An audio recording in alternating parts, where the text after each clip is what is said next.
తెలంగాణలో ప్రయోజనాలను కాంగ్రెస్ పార్టీ పన్నంగా పెట్టిందని మాజీ మంత్రి బీఆర్ఎస్ ముఖ్య నేత హరీష్ రావు ఆరోపించారు. తెలంగాణకు నీటి వాటా 71% రావాలని ట్రిబ్యునల్లో కొట్లాడుతున్నామని మంత్రి ఉత్తమ్ డ్రామా చేస్తున్నారని ధ్వజమెత్తారు. 2014 నుంచి 2023 వరకు సెక్షన్ 3 కోసం బీఆర్ఎస్ ప్రభుత్వం నిర్విరామంగా కేంద్రానికి 32 లేఖలు రాసిందన్నారు. కేసీఆర్ రాజీలేని పోరాటానికి ఆ లేఖనే సజీవ సాక్ష్యాలని చెప్పారు. ఎన్నికల ముందు ప్రజలు నిలదీస్తారనే భయంతో కేసీఆర్ ఒత్తిడితో 2023 అక్టోబర్ 6న సెక్షన్ 3ను ఏర్పాటు చేస్తూ కేంద్రం గెజిట్ నోటిఫికేషన్ విడుదల చేసిందన్నారు. తెలంగాణ భవన్లో నిర్వహించిన పవర్ పాయింట్ ప్రెజెంటేషన్లో హరీష్ ఈ వివరాలు అందించారు.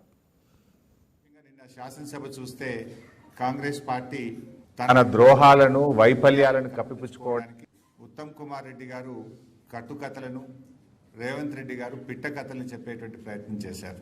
పూర్తిగా మాట్లాడడం జరిగింది. తెలంగాణ రాష్ట్ర ప్రయోజనాలను ఫనంగా పెట్టిందే కాంగ్రెస్ పార్టీ. అయితే కాంగ్రెస్ చేసిన ద్రోహాన్ని, మోసాన్ని సరిదిద్ది తెలంగాణకు శాశ్వత నీటి హక్కులు కాపాడే విధంగా, నీటి హక్కులు పొందే విధంగా ప్రాజెక్టులు నిర్మించిన చరిత్ర బీఆర్ఎస్ పార్టీది.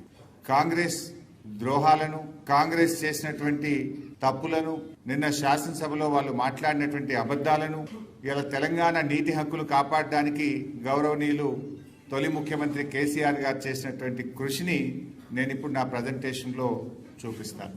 2014 నుంచి 2023 మనం ఉన్నది 9.5 సంవత్సరాలు. అందులో 2 ఏళ్లు కరోనా, పెద్ద నోట్ల రద్దు లాంటి ఆర్థిక సంక్షోభం, కొత్తగా ఏర్పడ్డ రాష్ట్రం.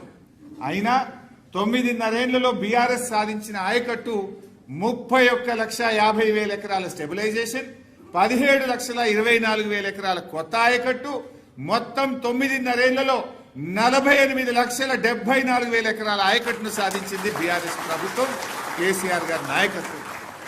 9.5 years, 48 lakh acres of ayakat is achieved by KCR government. Next, comparison. Congress 10 ఏళ్లు 5,71,000 ఎకరాల కొత్త ఆయకట్టు, బీఆర్ఎస్ 9.5 ఏళ్లు 17,24,000 ఎకరాల కొత్త ఆయకట్టు. ముఖ్యంగా నిన్న శాసనసభ ఈ వీడియో మీకు నచ్చినట్లయితే లైక్ చేయండి, షేర్ చేయండి, మా ఛానల్కి సబ్స్క్రైబ్ చేయండి.